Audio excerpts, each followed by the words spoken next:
नमस्कार। तो मेरा नाम मेधा दुबे है।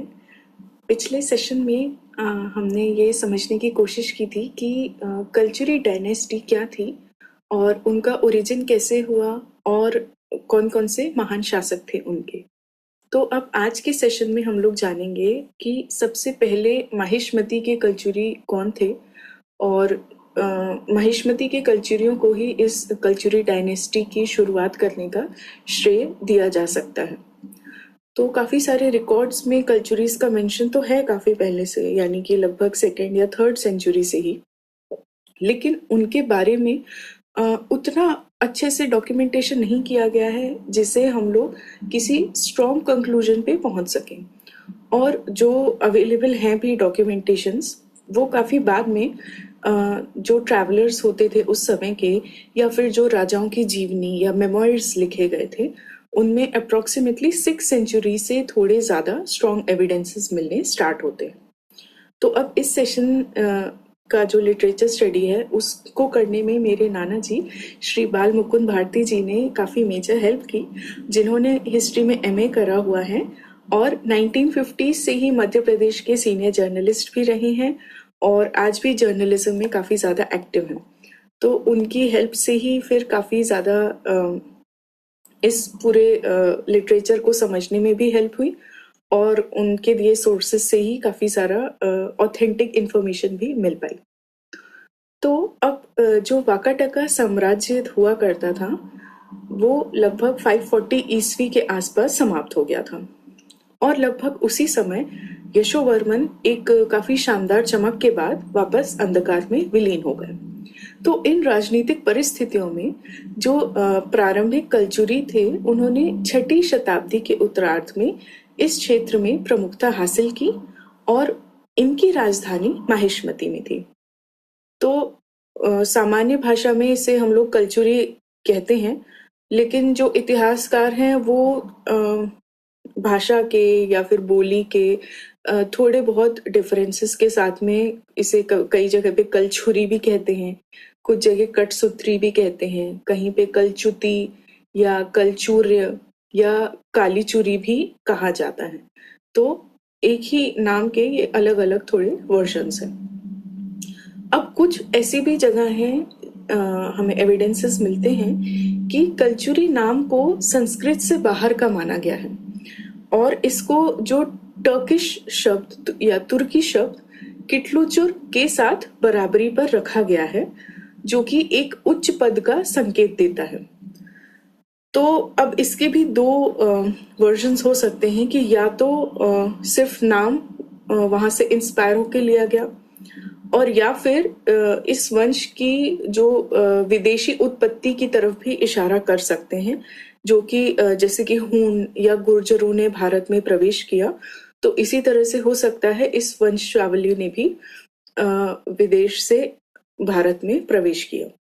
पिछले सेशन में जैसे हमने समझा था कि हैहयास ही कहते हैं या है ही कहते हैं कलचुरियों को, तो इसमें भी एक अलग ये थ्योरी है कि जो प्रारंभिक कल्चुरीज थे वो अपने अनुदानों में खुद को है नहीं कहते हैं, लेकिन बाद के समय में जो है राजा अर्जुन कृतिवीर्य के पुत्र थे, उनसे वंश का दावा किया जाता है। तो जो बाद के कुछ मेमोइर्स हैं उसमें ये कहा जा सकता है कि जो है थे उन्हीं के वंशज थे कल्चुरीज, और महाकाव्यों और पुराणों में जो विवरण मिले हैं उनसे फिर ये वाली जो वंशावली है ये इस तरह से आती है। कुछ और जो एविडेंसेस हैं उनके अकॉर्डिंग जो नर्मदा के अनूप देश में माहिष्मती को अपनी राजधानी बनाकर पहले है राज करते थे और फिर है से ही माहिष्मती हुए, जिन्होंने फिर इसी रीजन में राज किया। तो अब ये कह सकते हैं कि एक कंट्रोवर्सी तो उतनी ज्यादा नहीं है, लेकिन थोड़ा बहुत एक कंफ्यूजन सा है कि है अलग ही थे या फिर इन्हीं से कुछ इनका कहीं किसी लेवल पे रिलेशन हुआ करता था। लेकिन एक ये चीज जरूर है कि जो कल्चुरी थे उन्होंने एक एक पूरे युग का उपयोग किया था, तो जिसे कलजुरी या चेदी संवत कहा जाता है।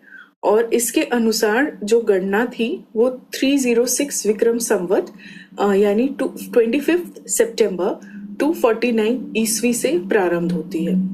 तो अब ये जो युग था ये कई शताब्दियों तक उपयोग में रहा और विभिन्न देशों में व्यापक रूप से फैल गया। पश्चिमी भारत में अभेर राजा ईश्वर सेन के शासनकाल से भी इसको कहीं पर जोड़ा जाता है। अब जो लेख मिलते हैं उनसे महिष्मति के 3 मेजर राजाओं के नाम हमें ज्ञात होते हैं, जो कि हैं कृष्णराज, उनके पुत्र शंकरगण और उनके पुत्र बुद्धराज। तो ऐसा कहा जा सकता है कि इस वंश की स्थापना कृष्णराज के पिता ने की थी, लेकिन उनका नाम या तिथि हमें बहुत अच्छी तरह से ज्ञात नहीं है, इसलिए हम उस पर ज्यादा डिस्कशन नहीं करेंगे।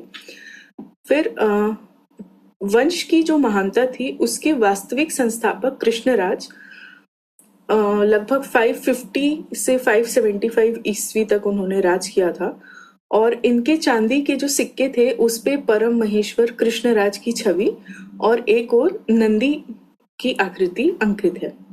तो अब ये जो सिक्के हैं ये राजस्थान, मालवा, महाराष्ट्र, बॉम्बे, बैतूल और अमरावती जिलों जैसे अलग अलग रीजन्स में भी मिले हैं।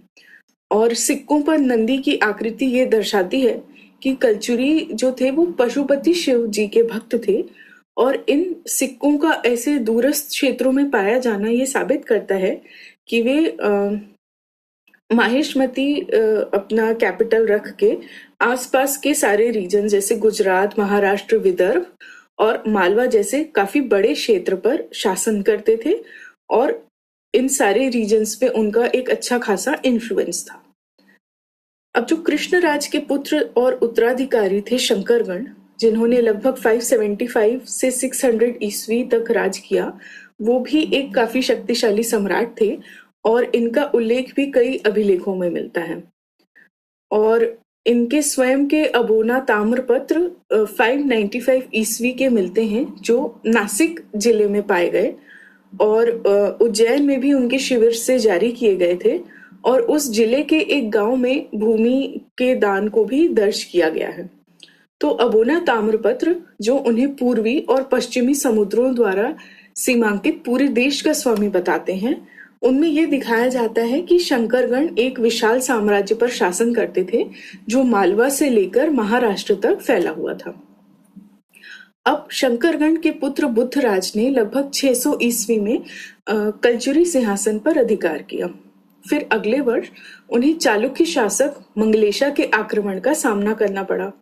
तो कहा जाता है कि मंगलेशा ने बुद्धराज को पूरी तरह से पराजित किया और उन्हें अपना कुछ खजाना छोड़कर भी वहां से जाना पड़ा। हालांकि बुद्धराज क्योंकि इतने प्रभावशाली और शक्तिशाली थे कि उन्होंने उनकी स्थिति वापस प्राप्त कर ली और फिर गुजरात से महाराष्ट्र तक पूरे देश पर नियंत्रण बनाए रखा।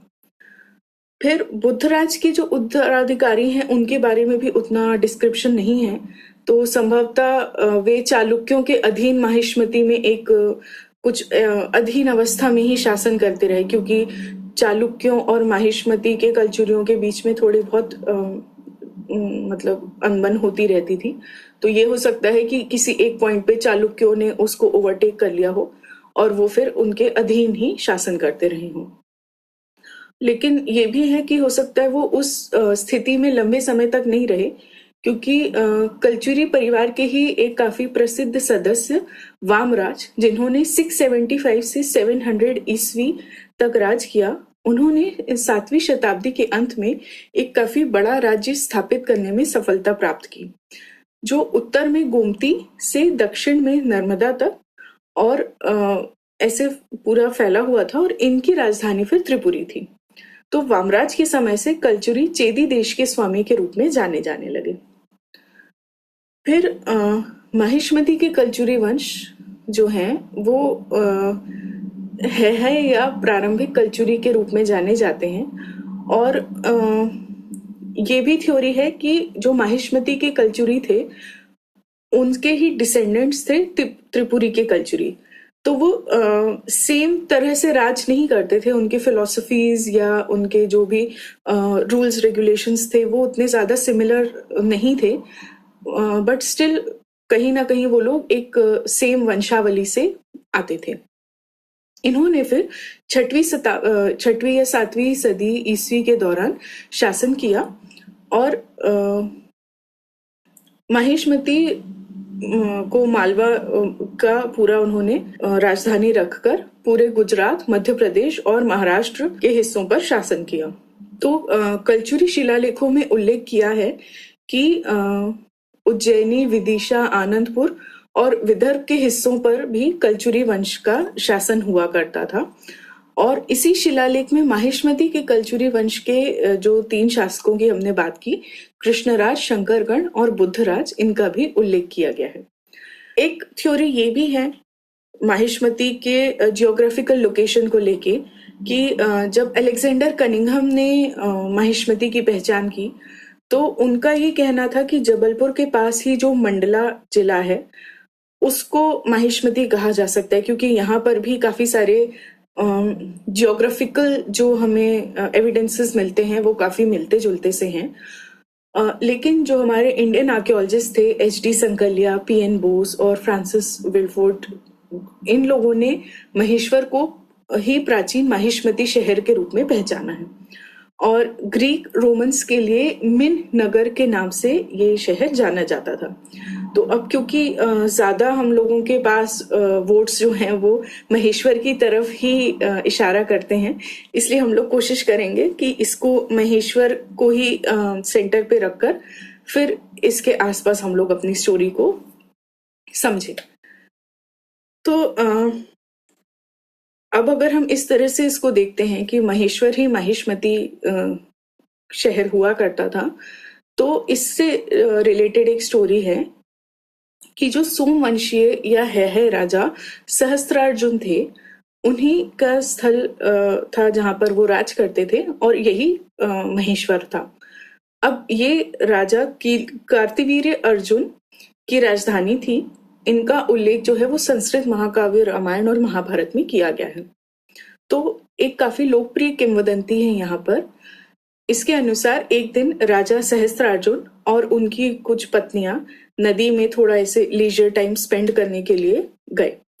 तो जो पत्नियां थी उनको खेलने के लिए एक थोड़ा विस्तृत क्षेत्र चाहिए था, तो राजा ने अपनी 1000 भुजाओं से शक्तिशाली नर्मदा नदी को रोक दिया। तो जो लोकल फोकलोर्स हैं उनके अकॉर्डिंग भी थोड़ा ऐसे उसको एग्जैजरेट किया जाता है कि सहस्त्र बाहु यानी 1000 भुजाओं वाला या 1000 भुजाओं की शक्ति वाला, दोनों तरह से कहा जाता है।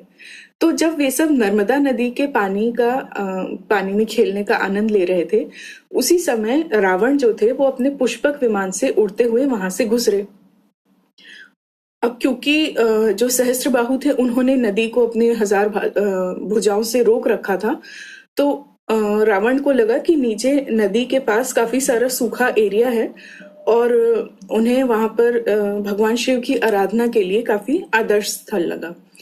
अब ये हम लोग जानते हैं कि रावण जो थे वो भी बहुत बड़े शिव भक्त थे और नर्मदा नदी जो है वो तो प्रसिद्ध है ही कि उनमें पाया गया हर एक छोटा कंकड़ भी शिवलिंग के समान ही होता है। और ये भी कह सकते हैं कि उन नर्मदा नदी में पाया गया हर एक कंकड़ शिव जी को रिप्रेजेंट करता है। तो अब रावण ने रेत से वहां पर एक शिवलिंग बनाया और प्रार्थना करने लगे। फिर जब सहस्त्रार्जुन की पत्नियां अपना लीजर टाइम और खेलना सब खत्म करके नदी की तलहटी से बाहर निकली, तो उनके अब क्योंकि ज्यादा लोगों के चलने से पानी में थोड़ी उथल पुथल तो होती है, तो उनके चलने से थोड़ी हलचल होने से जल प्रवाहित हो गया। और अब क्योंकि नर्मदा नदी को भी काफी चंचल स्वभाव का माना जाता है, तो विशाल नदी ने अपना सहस्त्रबाहु ने भी अपने हाथों को अपने भुजाओं को हटा लिया कि ठीक है अब भाई खेलना हो गया, तो अब हम जाने देते हैं नदी को भी।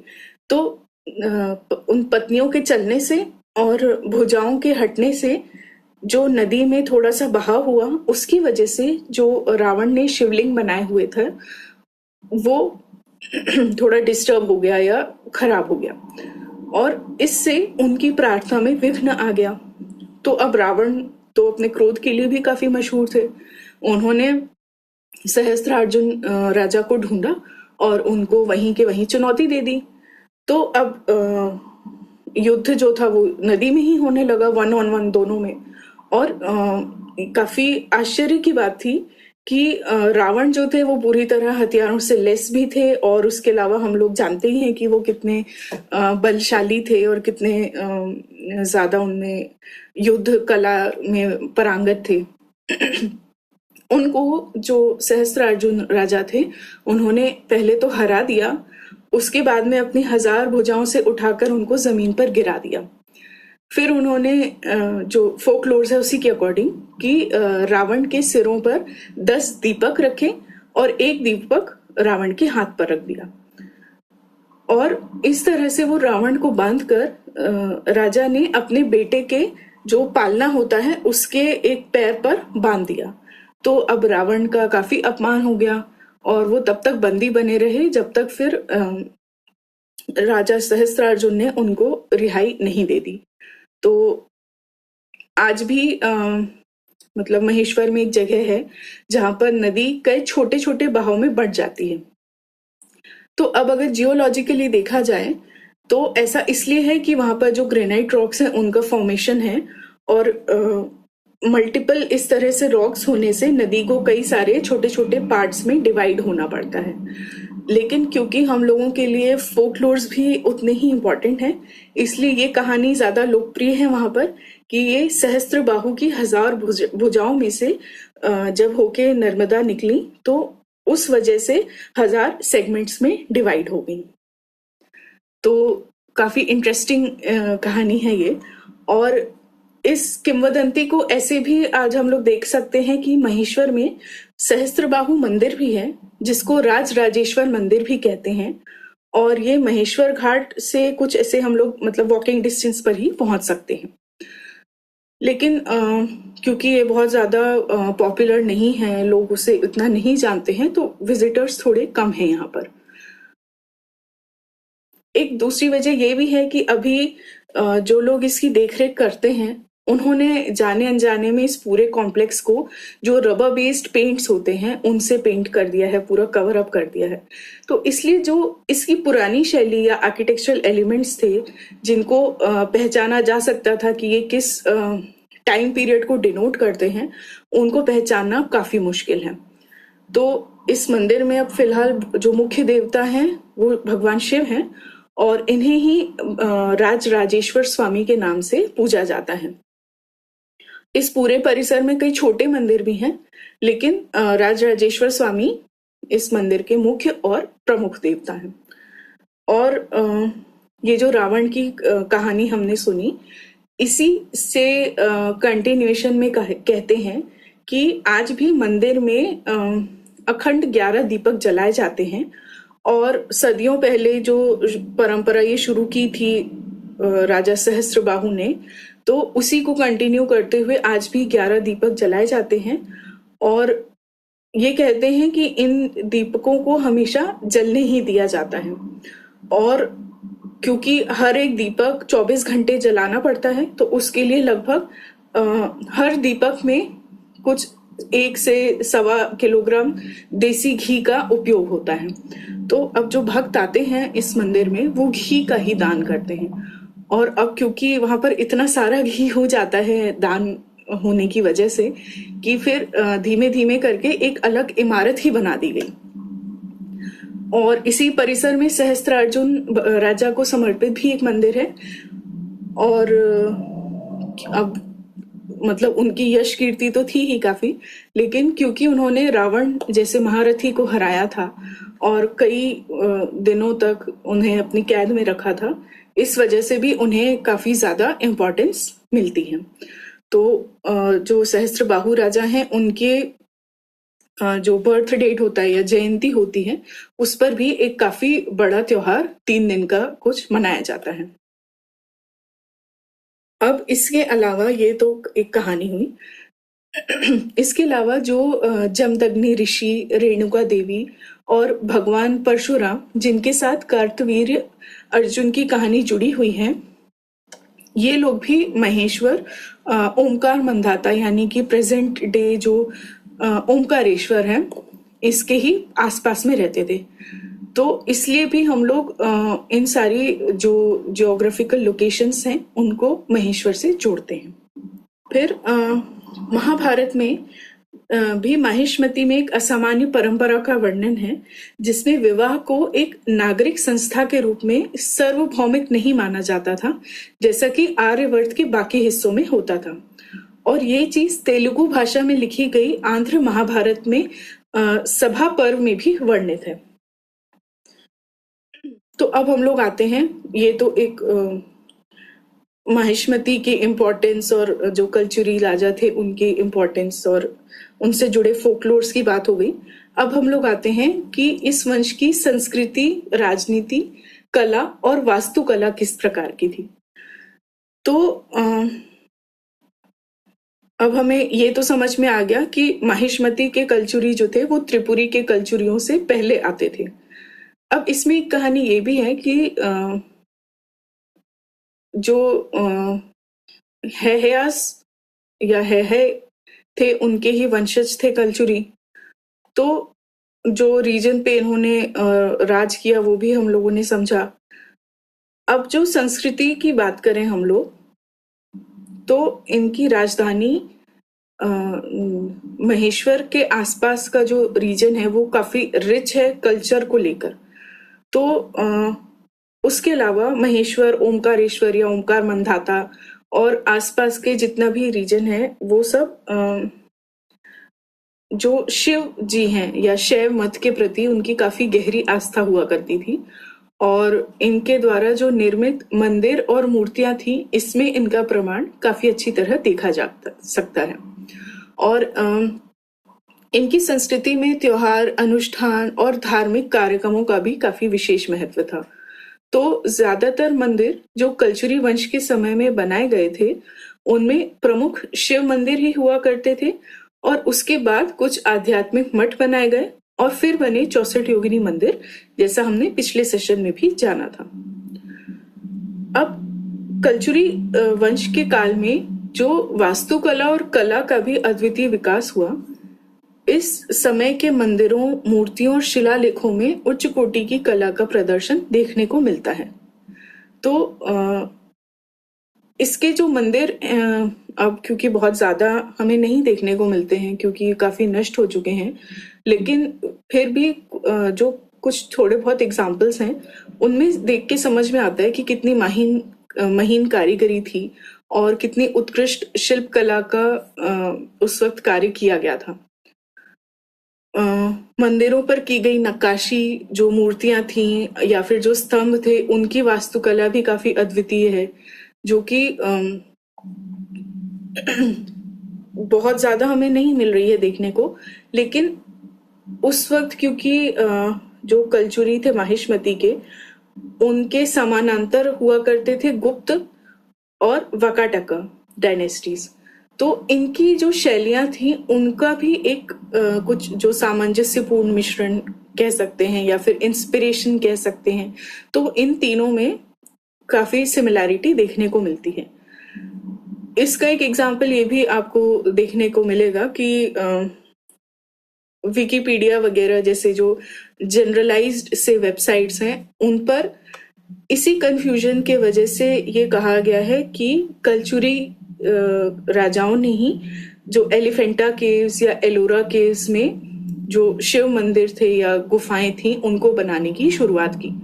तो ऐसे एविडेंसेस तो नहीं मिलते हैं जो यूनेस्को के वेबसाइट्स हैं या फिर जो भी ओरिजिनल ऑथेंटिक डेटा है उनमें, लेकिन जस्ट बिकॉज गुप्ता, वकाटका और कल्चुरी जो थे माहिष्मती के, ये लगभग सेम टाइम पे एग्जिस्ट करते थे, और इनमें जो थे वो राजकीय संबंध भी थे कि किसी का विवाह हो गया या ऐसी दोस्ती भी है या कुछ लड़ाई झगड़े भी हैं, तो काफी इन लोगों में एक कम्युनिकेशन होता रहता था। तो इस वजह से जो शैलियाँ हैं वो भी काफ़ी कुछ सिमिलर हमें देखने को मिलती हैं।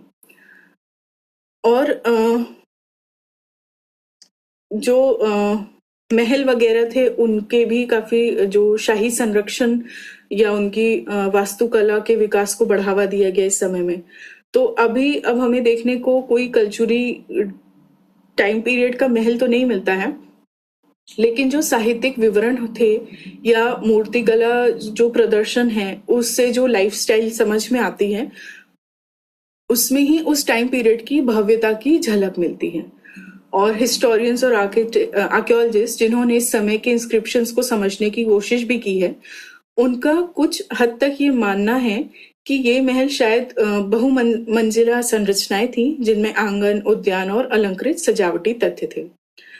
अब इसका एक एग्जाम्पल हम बहुत ज्यादा कंफर्मेशन से तो नहीं कह सकते, लेकिन अगर हम लोग महेश्वर का जो फोर्ट है, जो रानी अहिल्या का फोर्ट है, उसको अगर थोड़े ध्यान से समझने की कोशिश करेंगे तो उसके जो कुछ नूक्स एंड कॉर्नर्स हैं या रिटेनिंग वॉल्स हैं या फिर उससे लगे हुए कुछ और स्ट्रक्चर्स हैं, उनके मटेरियल्स को देखेंगे तो फिर ये समझ में आएगा कि महेश्वर का किला जो रानी अहिल्याबाई होलकर थी उनके समय यानी almost mid of 18th century से काफी पहले से वहां पे एग्जिस्ट करता था।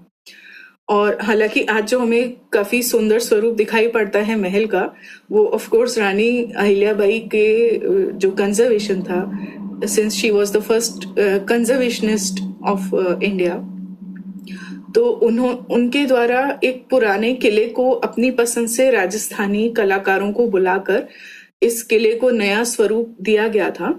लेकिन कुछ हिस्से जो हैं वो अभी भी हमको दिखाई पड़ते हैं जो काफी ज्यादा पुराने हैं, 18th सेंचुरी के भी कुछ 200-300-400 साल पुराने।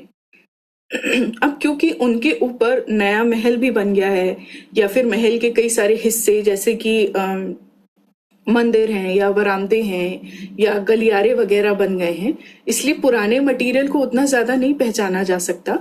या शायद ये भी हो सकता है कि जो फंड्स की कमी या जो भी रीजंस की वजह से इनकी प्रॉपर डेटिंग करने की उतनी कोशिश नहीं हुई। लेकिन जब हम लोग एविडेंसेस को थोड़ा ओवरलैप करने की कोशिश करेंगे, जैसे फॉर एग्जांपल नवड़ा टोली नाम की जगह थी जिसका अभी रिसेंटली 19th सेंचुरी में ही एक्सकवेशन हुआ, इसमें 2nd सेंचुरी से मिले हैं आर्टिफैक्ट्स, तो इनकी डेटिंग हुई है और कुछ और भी हिस्टोरिक एविडेंसेस हैं।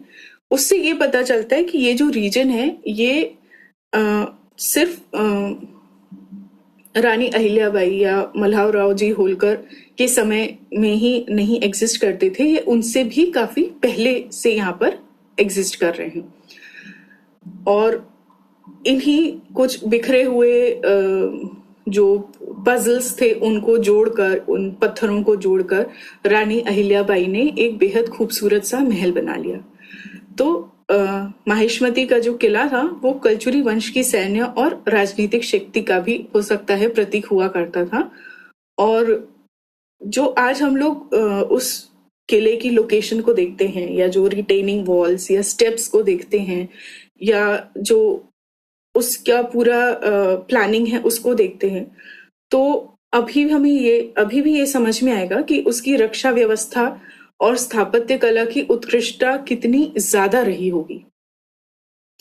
अब इस महल के अलावा जो नर्मदा नदी के किनारे बने मंदिर हैं उनमें भी कुछ पोर्शंस हैं ऐसे जो कि ओवरलैप्ड से दिखाई पड़ते हैं कि हो सकता है पहले ये कल्चुरी वंश के बनाए गए शिव मंदिर हों, बाद में फिर जो और राजा आते गए या जिन्होंने उन मंदिरों को कंजर्व करने की या पुनर्जीवित करने की कोशिश की, उन्होंने उस पे एक नई लेयरिंग से काम किया। तो ऐसे मिक्स एंड मैच करके अगर हम देखेंगे तो काफी मंदिर समझ में आते हैं। जो बहुत स्ट्रॉन्ग एविडेंसेस हैं उन मंदिरों के होने के, कल्चुरी वंश के, वो उस समय की मूर्ति कला है कि मंदिरों को तो राजाओं ने अपने हिसाब से कंजर्व करा या रेस्टोर करा और नया फिर से अच्छी तरह से बनाने की या समेटने की कोशिश की, लेकिन जो मूर्ति कला थी वो उसी समय की थी। तो अभी भी हम उसको काफी हद तक पहचान सकते हैं। इसके अलावा जो वास्तुकला है कल्चुरी वंश की, उस पर भी गुप्तकालीन शैली का प्रभाव देखा जा सकता है। और मंदिरों और अन्य संरचनाओं में भी इस शैली के तत्व, जैसे छतों की संरचना जो है वो काफी हमें सिमिलर दिखाई पड़ती है। नक्काशी का काम भी काफी प्रमुखता से देखा जा सकता है। और जो भगवान विष्णु, शिव, दुर्गा और अन्य देवी देवता जो थे उस समय के, उनकी काफी सुंदर मूर्तियां दिखने को मिलती हैं।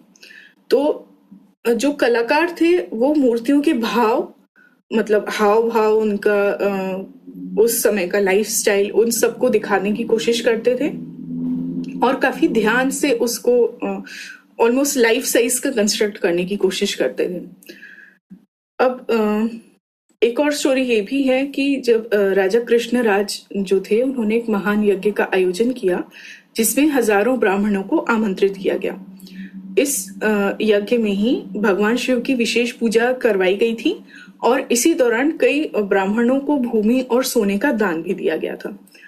तो इसी से फिर ये वाला जो कंफ्यूजन है वो आता है कि क्योंकि कई सारे रीजन से ब्राह्मणों को बुलाकर दान दिया गया था, तो जिसमें कि सिक्के वगैरह भी हुआ करते थे।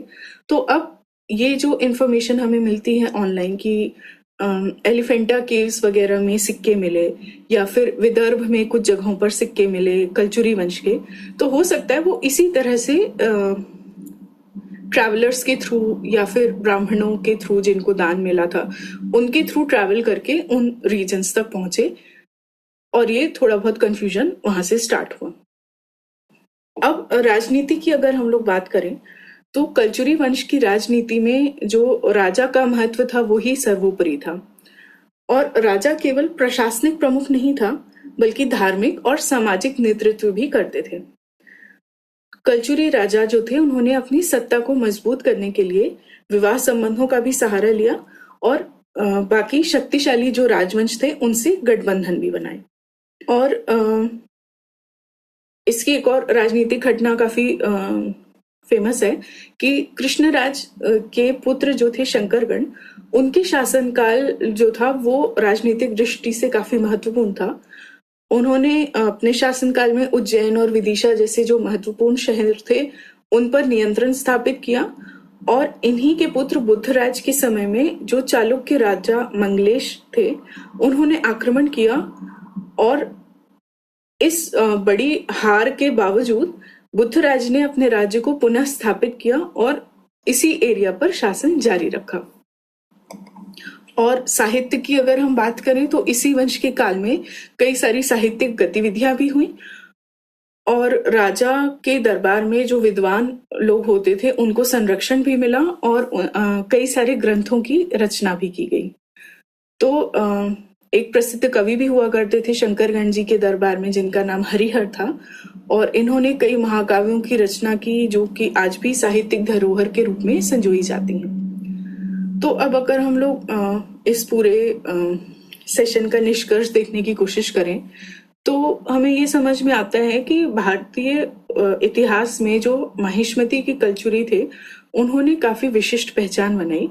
उनकी संस्कृति, राजनीति, कला और वास्तुकला में जो उत्कृष्टता देखी जाती है वो काफी अद्वितीय है और इनके द्वारा निर्मित मंदिर, मूर्तियां और शिलालेख आज भी हमें उस काल की महानता और गौरव का अनुभव कराते हैं। तो मंदिर और मूर्तियां तो उतनी नहीं मिलती हैं लेकिन शिलालेख अभी भी कुछ कुछ हमें मिलते हैं और इनकी राजनीति में कूटनीति, शौर्य और सामरिक दक्षता का मिश्रण देखा जा सकता है। तो अब हम लोग अगर थोड़ा टेक्निकली बात करें तो जो कल्चुरी माहिष्मती की कलात्मक महिमा था उसका पुनर्निर्माण सीमित बचे हुए प्रमाणों के कारण एक कठिन कार्य है। शहर के कई स्थापत्य चमत्कार समय और मानवीय अतिक्रमण के साथ नष्ट हो गए हैं। हालांकि जो बिखरे हुए अवशेष हैं और उनको साहित्यिक और शिलालेख के जो संदर्भ हैं उनके साथ मिलकर कलात्मक प्रतिभा की एक खोई हुई दुनिया में एक आकर्षक झलक प्रदान करते हैं और इनको अगर किसी तरह से हम रिक्रिएट कर पाएंगे तो एक बहुत ही इम्पोर्टेंट डायनेस्टी के आर्ट आर्किटेक्चर और कल्चर को हम लोग एक एटलीस्ट छोटे लेवल पर बचा सकते हैं और आने वाली जनरेशन्स को इस डायनेस्टी की इम्पोर्टेंस और इसकी कला के बारे में हम लोग थोड़ी ज़्यादा अच्छी इंफॉर्मेशन प्रोवाइड कर पाएंगे। तो आज के लिए बस इतना ही। अगले सेशन में हम लोग जानेंगे कि त्रिपुरी के जो कल्चरी थे वो कौन थे। ये डायनेस्टी जो है त्रिपुरी की, ये इसलिए भी ज़्यादा इम्पोर्टेंट है क्योंकि सबसे ज़्यादा आर्किटेक्चर और आर्ट रिलेटेड जो एविडेंस हैं आज की डेट में प्रेजेंट, वो हमें इसी समय के मिलते हैं। तो आशा है आप लोगों ने एक नई डायनेस्टी को जानने की थोड़ी और क्यूरियोसिटी बढ़ाने में मेरा एक छोटा सा योगदान रहा होगा। तो मिलते हैं अगले सेशन में कुछ और नई और इंटरेस्टिंग इन्फॉर्मेशन के साथ। धन्यवाद।